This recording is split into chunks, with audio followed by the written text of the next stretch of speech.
আসসালামু আলাইকুম। আমার কোল পাখির বাচ্চাগুলো বোর্ডিং চলাকালীন আমি এখানে রাখছিলাম। আমার বোর্ডিং শেষ হওয়ার পর আমি এখানে রাখছি। বাচ্চাগুলো আলহামদুলিল্লাহ অনেকটাই সুস্থ আছে। আর ওদের থাকার জায়গাটা যত ভালো হবে ততটাই আপনার বাচ্চাগুলো সুস্থ থাকবে। কারণ থাকার জায়গা যদি ভালো হয়, আপনার ঠান্ডা, প্যারালাইজ, রক্ত পায়খানা এরকম ধরনের যত অসুখ আছে এগুলো থেকে আপনার বাচ্চার কোনো অসুখ হবে না ইনশাআল্লাহ। কিন্তু ওদের ওষুধ কিন্তু প্রতিনিয়ত ওষুধ খাওয়াইতে হবে। ওষুধ খাওয়াইলে আপনার বাচ্চা কিন্তু একদম সুস্থ থাকবে। ওষুধ খাবার কিন্তু একদম ঠিক টাইমে দিতে হবে।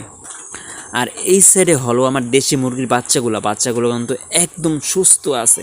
আর আমি বাচ্চাগুলো একদম ছোট ছোট বাচ্চা কিনছিলাম, আর ওদেরকে আমি পোলট্রি খাওয়াইতেছি, পোলট্রি খাওয়াইয়ে এত বড় করছি। আর বাচ্চাগুলানতে কিন্তু ওষুধ 3 দিন পর পর কিন্তু ওদের ওষুধ খাওয়াইতেছি, ওদের ভ্যাকসিনও করতেছি।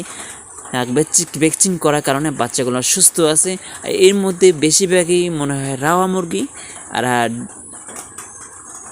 আর মুরগি কিন্তু আমাকে দেখিয়া কিন্তু এক জায়গায় সব লুকাইতেছে। আর এইটা ওদের পানি খাওয়াইতেছি, আর এইটা ওদের পোলট্রির খাবার খাওয়াইতেছি, মানে ফিট লেয়ার।